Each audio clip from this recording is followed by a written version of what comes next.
ஏக இறைவன் அல்லாவின் நல்லடியார்களே, நம் அனைவருக்கும் அந்த ஏக இறைவன் அல்லாவின் அருள் உண்டாவதாக.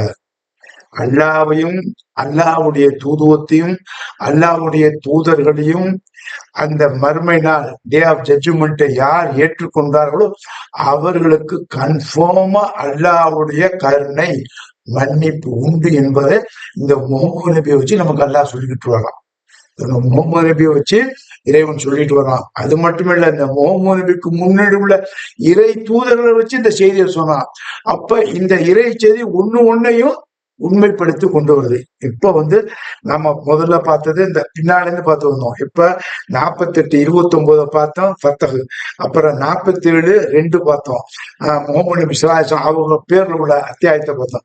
இப்ப 33:40 33வது அத்தியாயம் 40வது வசனத்தை பார்க்கலாம். இப்ப இங்க அல்லாஹ் என்ன கேரண்டி சொல்றான் அப்படிங்கிற பார்க்கணும். இப்ப 4 இடத்துல முகமது நபி ஸல்லல்லாஹு அலைஹி வஸல்லம் பேசும்போது 48வது அத்தியாயத்துல 29வது வசனத்தை சொன்னா முகமதுன்னு சொல்றான். 47:2 முகமதுன்னு சொல்றான். அப்ப 33வது அத்தியாயம் 40வது வசனத்துல முகமது நபி யாரு, who is the Muhammad prophet, who is the prophet அப்படின்னு கேட்கிறாங்க பாருங்க. அவங்களுக்கு அல்லாஹ் சுப்ஹானஹு வ தஆலா சொல்ற பதில் 33வது அத்தியாயம் 40வது வசனத்துல 3வது தடவை முகமது நபியை பத்தி நமக்கு சொல்லிட்டு வரான். அப்ப சொல்லிட்டு வரும்போது இந்த முகமது நபி பத்தி பேசும்போது அல்லாஹ் சுப்ஹானஹு வ தஆலா நமக்கு தெளிவா சொல்றான் பாருங்க. மாக்கான முகமதன் ஆபா அகதின் மின் ரிஜாலிக்கும், எந்த ஆண்களுக்கும் இந்த முகமது இந்த இறை தூதர் தகப்பன் இல்ல, தந்தை இல்ல. எந்த ஆண்களுக்கும் இறை தூதர் முகமது நபி தந்தை இல்ல. ஏன்னு கேட்டீங்கன்னா, இதற்கு முன்னாடி ஈசாவை தந்தையாக்குறாங்க. ஈசா எப்படி தந்தைன்னே கூப்பிடுவாங்க. அப்ப மரியத்துடைய மகனார் ஈசா அலைஹிஸ்ஸலாம் அவர்களை அல்லாஹ்வுடைய குழந்தையா சொன்னது மட்டும் இல்ல, நமக்கும் அவர்கள் தந்தை என்று சொல்லுவாங்க. அதைத்தான் அல்லாஹ் சொல்றான், முகமது நபி தான் அல்லாஹ்வுடைய தூதர். அவர் யாருக்கு தந்தை இல்லை, அந்த ஸ்தானத்தை எல்லாம் அவருக்கு கொடுத்துறாதீங்க அப்படிங்கிற மாதிரி அல்லாஹ் சுப்ஹானஹு வ தஆலா ஈசா நபியை வச்சு நமக்கு மென்ஷன் பண்றான். அப்போ முகமது நபிங்கிறது அல்லாஹ்வுடைய தூதர் என்பதை சொல்லிட்டு அப்புறம் திருப்பி சொல்றான் பாருங்க. எல்லா நபிமாரையும் சொன்ன அல்லாஹ், எல்லா இறை தூதரும் என்னால்தான் அறிமுகப்படுத்தப்பட்டார்கள், எல்லா இறை தூதர் கொடுத்த வேதங்களும் என்னால் தான் கொடுக்கப்பட்டது, இந்த முகமது நபியும் என்னால் அறிமுகப்படுத்தப்பட்டவர், இந்த முகமதுக்கு கடைசியா கொடுத்த வேதம் அல் குர்ஆன் என்று இந்த இடத்துல தெளிவுபடுத்துறான். 33வது அத்தியாயம் 40வது வசனத்துல சொல்றான். எப்படி சொல்றான்னா, வலாக்கின் ரசூலுல்லாஹி, அவர்கள் அல்லாஹ்வுடைய தூதர். இந்த முகமது நபி என்பவர் வலாக்கின் ரசூலுல்லாஹி, அல்லாஹ்வுடைய தூதராவார். காத்தபு நபி, அவர் தூதருடைய இறுதியாவார். ரசூலுல்லாஹ்னு சொல்றான், பிளஸ் காத்தபு நபி, அவர் இறுதி தூதர்னு சொல்றான். அப்ப இறுதி தூதருங்கும் போது சில மார்க்க அறிஞர் அந்த காத்தமனுக்கு நிறைய அர்த்தம்லாம் கொடுப்பாங்க. சிம்பிளா எடுத்துங்க, ரொம்ப சிம்பிள். நம்ம ரொம்ப பெரிய ஆளாளுக்குள்ள போக வேண்டியது. எவ்வளவு நீங்க ஆய்வு பண்ணாலும் அந்த குர்ஆன் உங்களுக்கு பதில் சொல்லும். ஆனா சிம்பிளா உள்ளது இந்த குர்ஆன். அல்லாஹ் சொல்ல, இந்த குர்ஆன் லேசாக கொடுக்கப்பட்டதுன்னு. அப்ப குர்ஆன் என்பது கடைசி வேதம். அப்ப முஹம்மது நபி கடைசி. ஒரே இந்த காத்தபு நபிங்கிறான் பாருங்க, அல்லாஹ்வுடைய இறுதி தூதருங்கிறான். அப்ப இறுதி தூதர் தான், இதுக்கு பிறகு வேதம் கிடையாது. அப்ப குர்ஆன் தான் லாஸ்ட் வேதம். அப்ப குர்ஆன் இஸ் லாஸ்ட் டெஸ்டமெண்ட், முஹம்மது நபி ஸல்லல்லாஹு அலைஹி வஸல்லம் அவர்கள் லாஸ்ட் நபி. அப்ப நபிங்கிற பட்டம் முஹம்மது நபிக்கு உண்டு, ரசூலுங்கிற பட்டம் முஹம்மது நபிக்கு உண்டு. அப்போ முஹம்மது நபி ஸல்லல்லாஹு அலைஹி வஸல்லம் 2 பட்டம் உண்டு. ஒண்ணு நபி, வேதம் கொடுக்கப்பட்டவர், அந்த வேதத்தை எக்ஸ்பிளைன் பண்றவங்க ரசூல் தான். அப்ப நபி ரசூல், அதான் அல்லாஹ் சொல்ற ரசூலுல்லாஹி, அவர் அல்லாஹ்வுடைய ரசூலு, ரசூலுல்லாஹி அல்லாஹ்வுடைய ரசூல், காத்தபு நபி, அவர் இறுதி தூதர். ஏன்னு கேட்டீங்கன்னாக்கா, ஜபூர் வேதம் தாவூத் அலைஹிஸ்ஸலாம் கொடுத்தது, பல வேதங்கள் கொடுக்கப்பட்டது. அப்ப மூசாவுக்கு வேதம் கொடுக்கப்பட்டது, ஈசாவுக்கு இஞ்சில் கொடுக்கப்பட்டது, அப்ப தௌராத்தும் கொடுக்கப்பட்டது, இஞ்சிலும் ஈசா கொடுக்கப்பட்டது, முஹம்மது குர்ஆன் கொடுக்கப்பட்டது. அப்ப எல்லா வேதத்தையும் நிறைவு சொல்லி வேதம் கொடுக்கப்பட்ட நபிமார்கள் சொல்லி, அந்த நபிமார்கள் வேதத்தை விளக்கக்கூடிய சொல்லி, வேதம் ஒரு வேதம் கொடுக்கப்பட்ட இன்னொரு வேதம் கேப் இருக்கிற டைம்ல மத்த இறை தூதர்கள் அவர்களை ரசூல்மார்கள் நல்லா வேதம் கொடுக்கப்பட்டவர்கள் நபிமார்கள், அந்த வேதத்தை அவர்கள் எக்ஸ்பிளைன் பண்ணுவாங்க. அப்ப அவங்க நபியாவுக்கும் ரசூலா இருக்காங்க. ஒரு வேதத்துக்கு இன்னொரு வேதத்துக்கு கேப் இருக்கும். அப்ப தௌராத்துக்கு இஞ்சிலுக்கு கேப் இருக்கும்போது இந்த இடையில வந்தவங்க எல்லாம் ரசூல்மார்கள். அப்ப அதே மாதிரிதான் நபியுல்லாஹி ஸல்லல்லாஹு அலைஹி வஸல்லம் அவர்களுக்கும் ஈசா நபிக்கு இடையில யாராவது வந்திருந்தாங்கன்னா அவங்க ரசூல்மார்கள். இதைதான் அல்லாஹ் சொல்றான், நான் நபியையும் ரசூலையும் உங்களுக்கு பேர் சொல்லி இந்த குர்ஆன்ல கொடுத்துட்டேன், இன்னும் பேர் சொல்லாத இறை தூதரும் உண்டுட்டான். அப்ப இறை தூதர்கள் யார் என்னன்னா அந்தந்த காலகட்டத்தில் உள்ள வேதங்கள் உயிரோட அந்த வேதத்தை சொல்லக்கூடிய இறை தூதர். அதை இன்னும் தெளிவா அர்-ரஹ்மான் சூரால அல்லாஹ் சுப்ஹானஹு வ தஆலா சொல்லி காட்டுறான்.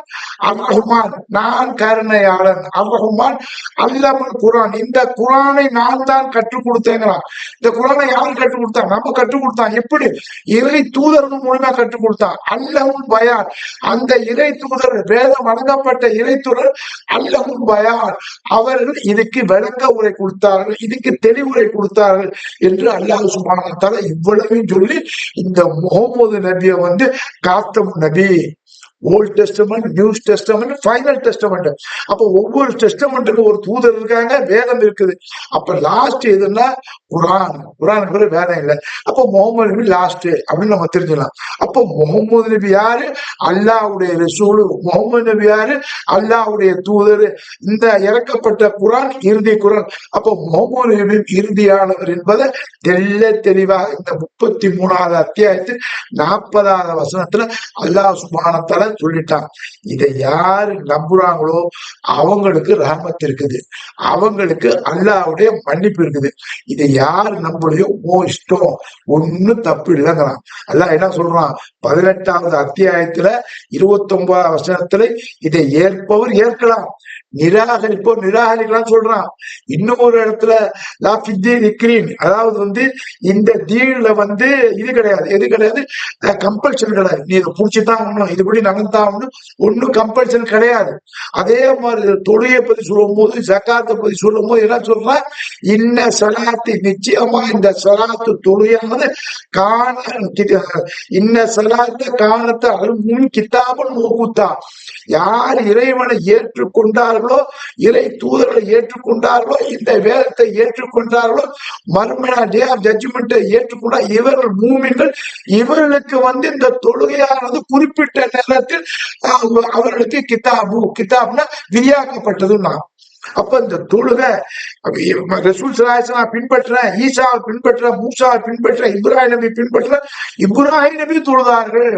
இப்ராஹிம் நபிக்கு என்ன சொல்லலாம்? இந்த ஹஜ்ஜுடைய நாள்ல நீங்க நில்லுங்க, ருக்கு செய்யுங்க, சைதா செய்யுங்க. அப்ப இந்த தொழுகை அவர்களும் செய்தார்கள். ஆகவே இதுதான் அடையாளம். இந்த அடையாளத்தை யார் பின்பற்றுவார்கள் அவர்கள் நேர்வழி இருக்கிறார்கள், அவர்கள் அல்லாஹ்வுடைய கருணைக்கு உட்பட்டவர்கள் என்று அல்லாஹ் சுப்ஹானஹு வ தஆலா சொல்லும் போது இந்த நபிமாருடைய அந்தத்தை சொல்லி சொல்லி நமக்கு ஒரு பரக்கத்து கொடுப்பார். யாரெல்லாம் இறை தூதர்கள் சொன்ன வழியில நடக்கிறார்களோ அவர்கள் அல்லாஹ்வுடைய ரஹமத்துக்கு உட்பட்டவர்கள். அது அல்லாஹ் தெளிவா சொல்லும் போது அத்தியுல்லாஹு அத்தியு ரசூல், யார் அல்லாஹ்வையும் அல்லாஹ்வுடைய தூதரை பின்பற்றுறார்கள் அல்லக்கும் துர்ஹமூன், அவர்கள் அல்லாஹ்வுடைய கருணைக்கு வந்துட்டாங்க. யா அய்யுஹல்லதீன, இந்த பாருங்க, அத்தியுல்லா அத்தியு ரசூல், அல்லாஹ்வை ஏற்று அல்லாஹ்வுடைய தூதரை பின்பற்றுவார்கள் அவர்கள் அல்லக்கும் துர்ஹமூன், அல்லாஹ்வுடைய கருணைக்கு வந்து விட்டார்கள். கருணை என்னன்னா மன்னிப்புக்கு வந்து விட்டார்கள். யாரெல்லாம் அல்லாஹ்வையும் அல்லாஹ்வுடைய ரசூலையும் ஏற்கவில்லை துஃப்லிஹு அம்வாலுக்கும், அவர்களுடைய அமல்களை வீணாக்கி விட்டார்கள். என்ன சொல்ல பாருங்க, இறைவனையும் இறை தூதரையும் ஏற்றுக்கொண்டவர்கள் ரஹமத்துக்கு வந்து விட்டார்கள், மன்னிப்புக்கு வந்து விட்டார்கள். இறைவனுடைய தூதரையும் மறுத்து விட்டார்கள். மறுத்து விட்டவர்கள் எதுனா துஃப்லிஹு அஹ்மாலுக்கும், அவருடைய அமல்களை அவர்கள் வீணாக்கி கொண்டார்கள், அவர்களே அவருடைய செய்களை நாசமாக்கி விட்டார்கள், பாழாக்கி கொண்டார்கள். அத்தியுல்லாஹு அத்தியு ரசூல், அத்தியுல்லாஹு அத்தியு ரசூல் லஅல்லக்கும் துஃப்லிஹூன், அவர்கள் செயல்களை அவர்கள் வீணாக்கி கொண்டார்கள். ஏன்? அல்லாஹ்வையும் அல்லாஹ்வுடைய தூதரையும் இந்த வேதத்தையும் ஏற்றுக்கொள்ள மறுப்பவர்களாம். அப்ப இதை ஏற்றுனீங்கன்னாக்கா உங்களோட ஃபர்ஸ்ட் அடையாளம் தொழுகைத்தான். அந்த தொழுகையுடைய அடையாளம் மற்ற மக்களுக்கு மற்றவர்களுக்கு அல்லாஹ் சொல்லி காட்டுறது வந்து இந்த இந்த ஒரு அடையாளம். பிளஸ் வந்து தௌராத்துல சொல்லப்பட்டு இஞ்சிலையும் சொல்லப்பட்டிருக்குது சொல்லி இதைத்தான் அடையாளமா காட்டலாம். இறைவனை ஏற்றுக்கொண்டோம், இறைவனை ஏற்றுக்கொள்ளாத அடையாளம் என்னன்னா தொழுகைத்தான். இந்த தொழுகையத்தான் இறைவன் சொல்லி காட்டலாம். அப்ப தொழக்கூடிய மக்களாக நம்மளை ஆக்கி கொண்டு அந்த அடையாளம் வந்து முகமது நபி கொடுக்கப்பட்டது, ஈசா கொடுக்கப்பட்டது, மூசா கொடுக்கப்பட்டது, இப்ராஹிம் நபி கொடுக்கப்பட்டது, தாவூது நபி கொடுப்பது. எல்லா இறை தூதரும் எப்படி இறைவனை வழிபட்டார்களோ அந்த வழியத்தான் நாம வர்றது அல்லாஹ் சுப்ஹானஹு 11வது அத்தியாயத்துல 4வது வசனத்துல சொல்றான். யார் அல்லாஹ் ஏற்றுக்கொண்டு இந்த இறை தூதர் படியும் மூமின்கள் சென்ற வழியில் யார் செல்கிறார்களோ, இப்ராஹிம் எல்லா நபியிலும் சொல்றான், யார் இறை தூதரை ஏற்றுக்கொண்டு அல்லாவை ஏற்றுக்கொண்டு இறை தூதரை ஏற்றுக்கொண்டு அந்த வழியில் மூமின்கள் செல்லக்கூடிய வழியில் யார் செல்கிறார்களோ அவர்கள் வெற்றியாளர்கள். அவர்கள் செல்லாத வழியில் யாரெல்லாம் செல்வார்களோ அவர்கள் நட்டவாதி என்று 11வது அத்தியாயம் 4வது வசனத்துல சொல்றார்.